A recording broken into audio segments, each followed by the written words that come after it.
Série de vidéos pour résoudre les équations et inéquations du second degré. Nous allons voir pour commencer la méthode générale, c'est-à-dire la démonstration d'une propriété fondamentale qui consistera après à décliner et à appliquer dans différentes situations. Nous savons qu'une équation du second degré à inconnu x est une équation qui peut s'écrire sous la forme x carré plus bx plus c, à condition que ABC soit des réels et a particulièrement non nul, sinon évidemment on n'a plus une équation du second degré.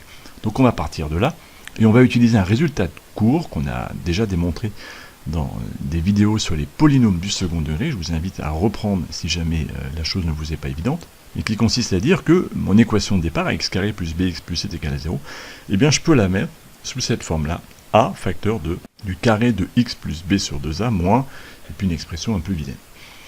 Cela vient de la forme canonique. Quand on cherche la forme canonique, il y a toute une démonstration qui est faite dans un chapitre précédent qui arrive à ce résultat-là. Dans cette équation à résoudre, c'est un petit peu théorique, il y a beaucoup de a, de b et de c.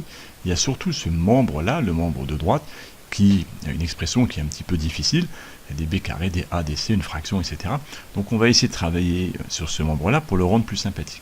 Et la première étape va consister à uniquement appeler à chercher le numérateur de cette fraction, b carré moins 4ac, et plutôt que de l'écrire comme ça, de l'affecter d'une autre lettre, et on va appeler ce nombre-là, on va l'appeler delta.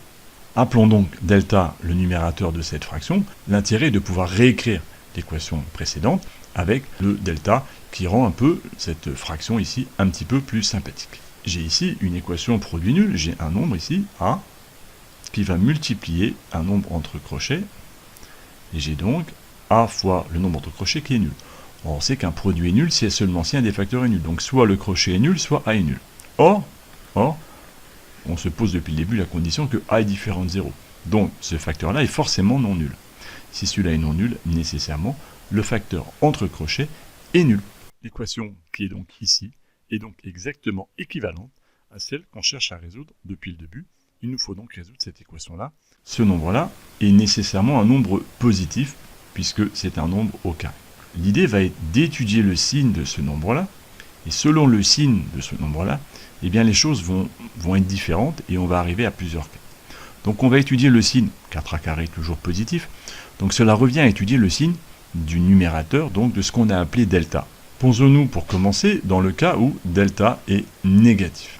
Si delta est négatif, alors le quotient delta sur 4a carré est négatif, puisque delta négatif divisé par a positif, ce nombre-là va être forcément négatif.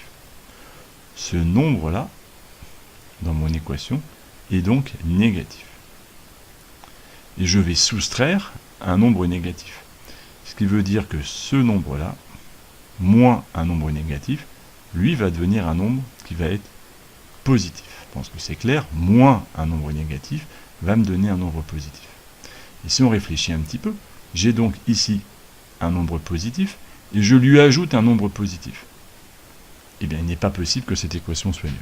Il n'est pas possible qu'un nombre positif plus un nombre positif soit égal à 0. Il faudrait au moins que les deux soient nuls, ce qui n'est pas possible. Donc, dans ce cas-là, l'équation n'a pas de solution.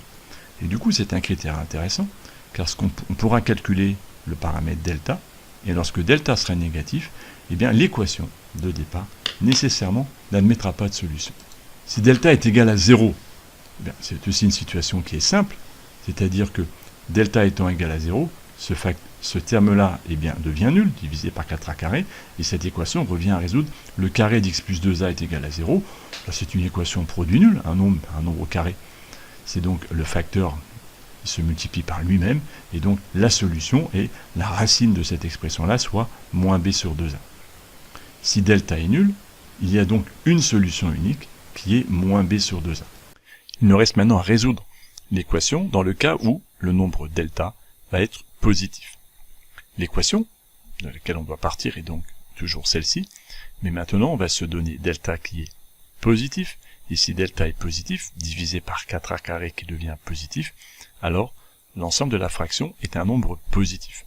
On a donc un nombre au carré moins un autre nombre positif, et donc on a la différence de deux nombres positifs. L'idée va être, pour résoudre une équation égale à 0, forcément de factoriser, et donc de faire apparaître une identité remarquable.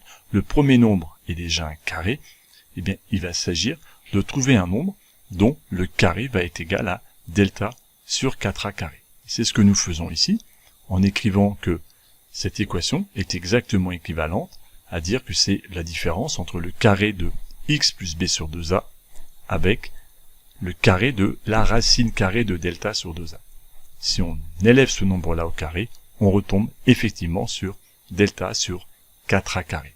Et là, on a bien mis mon équation sous la forme d'une différence de 2 carrés, et donc sous une forme d'identité remarquable qui va nous permettre de la factoriser et de faire apparaître cette égalité-là. Cela revient, si on reprend les termes d'une identité remarquable, mais attention, pas de confusion, parce qu'on a déjà des a et des b dans notre équation, donc le parallèle est un peu compliqué, mais c'est l'identité remarquable a carré moins b carré qui donne a plus b fois a moins b.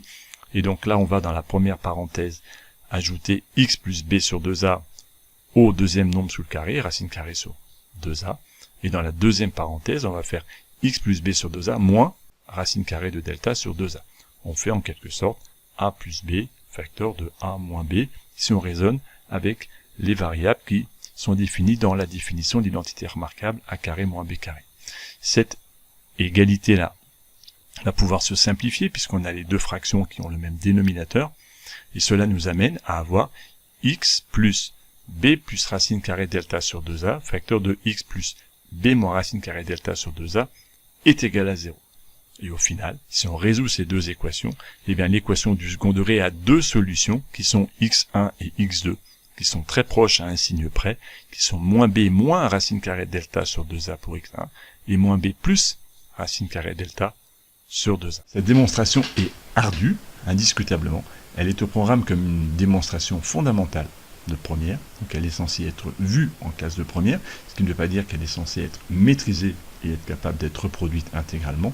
Au bilan, je vous propose, ce que vous devez par contre retenir de façon indiscutable, c'est que si on appelle S l'ensemble des solutions dans R de l'équation ax carré plus bx plus c est égal à 0, où ABC sont des réels avec A non nul, si on appelle delta le coefficient b carré moins 4ac, qu'on va appeler le discriminant du trinôme, alors on va étudier selon le signe de delta. Si delta est négatif, il n'y a pas de solution. Si delta est égal à 0, il y a une solution unique, moins b sur 2a. Et si delta est positif, l'équation admet deux solutions, qui sont moins b moins racine carrée de delta sur 2a, et moins b plus racine carrée de delta sur 2a. Ce sont ces derniers résultats que nous appliquerons dans les exemples qui vont suivre dans les vidéos suivantes. Bon courage!